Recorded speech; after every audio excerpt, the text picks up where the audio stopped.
Well, hi, Ms. Clark. My name is Alan Lyme. I'm a social worker here at the Family Health Centre. Dr. Seal asked me if I would spend some time with you today. I'm really glad that you're here. I'm just curious as to why he would send you to me. Mm-hmm. Well, I came to see Dr. Seal last week because of increasing stress and anxiety that's kind of getting the best of me. And in the course of my appointment with him, he was asking how I was dealing with that stress. And I mentioned that my 1 or 2 glasses of wine a few nights a week is turning into more frequent and maybe 3 or 4 on some nights. Okay. And he had some concerns about that and felt like maybe you could help me with stress or something. Yeah, so he asked you to see me because you went to him for increased stress, and he's concerned that your alcohol consumption may be a part of that increase. And prior to prescribing you anything, he wanted to make sure that you at least had someone to talk to about that. I suppose. Okay. I saw that you filled in one of the pink sheets. May I take a look at that? Yeah, he told me to fill that out and bring it with me. Okay, thank you.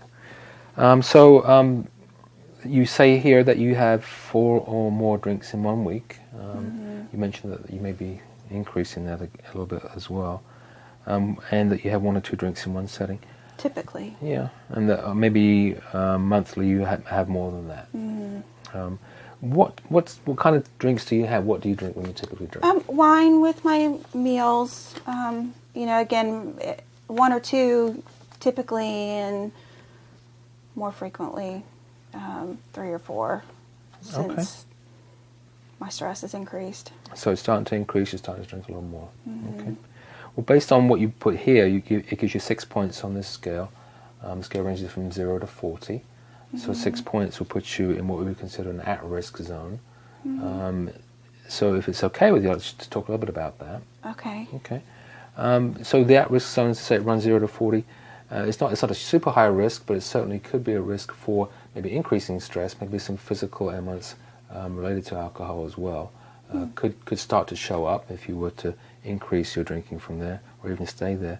This is a typical standard drink size over here. I'm not sure whether that fits your description of a glass of wine or not. I filled a glass up, so maybe a little more than that. Yeah, maybe that little space at the top, so perhaps a drink and a half each one. So that would also increase a little bit more. So perhaps maybe drinking more than you indicated on here. And for a woman, healthy woman your age, no more than 3 drinks in one setting is considered to be lower or no risk, and no more than 7 in 1 week. 7 total in 1 week? 7 total in 1 week. And what you say here is that even on this sheet, you're perhaps already drinking more than that. So what do you make of all that? That's news to me. I thought red wine with your meals is supposed to be healthy, and no more than 7 in a week. That seems kind of prohibitive. Yeah. It seems a little less than perhaps you've been drinking, or what you consider to be healthy drinking. And certainly there's conflicting information out there about what's healthy and what's not healthy. I imagine the increased stress is what concerned Dr. Seal. As your stress increases, and if he were to prescribe you anything, there may be some interaction between the two that would also be a concern for him, I would think. So if you would, what is it that you like about alcohol? Well, it does, at least in the moment, temporarily reduce my stress. And I, like a good glass of wine. I don't drink the cheap stuff. I like the expensive. Right. So you like the taste of it, and it does help to lower the stress, even if it's just for that time you're drinking. What are the not so good things about alcohol for you? Well, the nights that maybe I have a couple more glasses than I should, I wake up feeling kind of yuck. And, of course, part of my stress is finances, and I mentioned I like the good stuff, and so if I'm drinking more, then I'm increasing my financial burden. Yeah. So your financial stress may be increased by the fact that you're drinking. Yeah, kind of. Defeating the purpose there. Catch-22 there, drinking to reduce stress and increasing stress at the same time. So on the one hand it lowers it, and on the other hand it's increasing it, kind of like a seesaw, teeter-totter effect there. What do you make of that, given that on one hand it lowers and the other hand it increases, and now it's increasing even more? And maybe I need to find some other way to deal with my stress. Yeah. And I imagine you've had some thoughts of that. What have you thought of trying, if anything? Well, I've exercised in the past, and that helps. Right now, my schedule is kind of out of whack, and I just really don't know what to do. That's why I came to see Dr. Seal. I thought maybe he could prescribe me something that would help me when I'm feeling overwhelmed. And he may be able to. I'm not saying that he cannot. I'm just imagine that he's concerned that if you continue to drink on the level that you are drinking, that whatever he prescribes you, there may be an interaction with the two. I imagine that's his concern. I'm not completely sure. So you've had some success in the past with changing behaviours, and if you were to decide to make any changes here, it sounds like you could draw upon that to make those changes. How important would it be for you on a scale of 0 through 10? I have a little kind of visual here of that. If 0 is not important, 10 is very important, to do something about your drinking right now.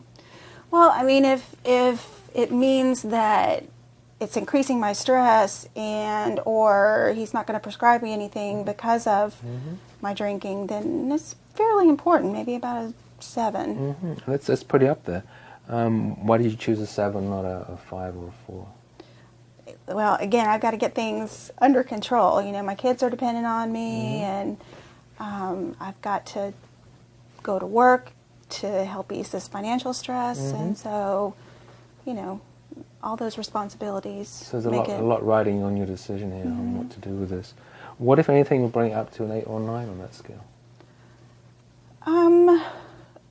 Well, the risk that you mentioned about the drug interaction, I certainly can't afford to, have any more stress. So. Yeah. So you choose to lower your stress rather than increase it, and if lowering your drinking would have that effect, that's something you'd be willing to do right now. How confident are you that you could do something about your drinking? I'm pretty confident. Probably about a 7 or an 8. Okay, so it's pretty high up there again. And what if anything would you choose to do? Would it be to cut down? Would it be to quit? I'm just curious about where you are. Like I said, I like a good glass of wine. I don't want to quit altogether. I'd be willing to try cutting back. But now, if Dr. Seal would agree to prescribe me something for the anxiety, and it meant that I had to not drink at all, I'd be willing to do that at least for a period of time.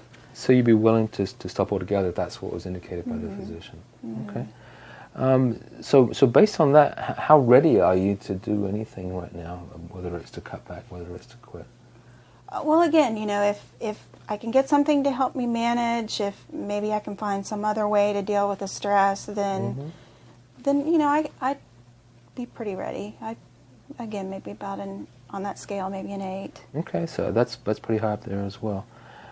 It sounds as though you're pretty motivated to do something about this right now, given your responsibilities, given your children relying on you at this point, and just on lowering your anxiety in general. It sounds that that's one of your goals as well.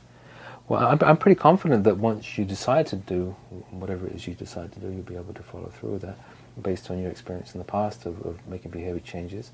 I imagine there's some things there you can draw upon. What's one thing that you could do? I imagine you thought of some things that might help to lower your stress. Well, the exercise, but again, that's kind of difficult to fit in right now. Hoping that Dr. Seal will prescribe something for me to take when I'm feeling particularly overwhelmed, and maybe just having somebody to talk to bounce some things off of. One of the things we can offer here is for you to come in and talk to one of our behavioral health specialists, who may be able to help you talk through this area of your life, this area of increased stress, and sound like responsibility there. And we can make an appointment for you if you like, before you leave today, to talk to somebody. That'd be nice. Great. It also has some information here if you're interested, a pamphlet on alcohol and what healthy limits are and how it may be affected by medications that you take as well. Okay. And I wish you lots of luck. It sounds as though you're really committed to making this shift and this change. And I imagine Dr. Seal will want to follow up with you and see how you do with your change within a few weeks. Okay. And again, I look forward to speaking to you in the future. All right. Thank you very much. You're very welcome.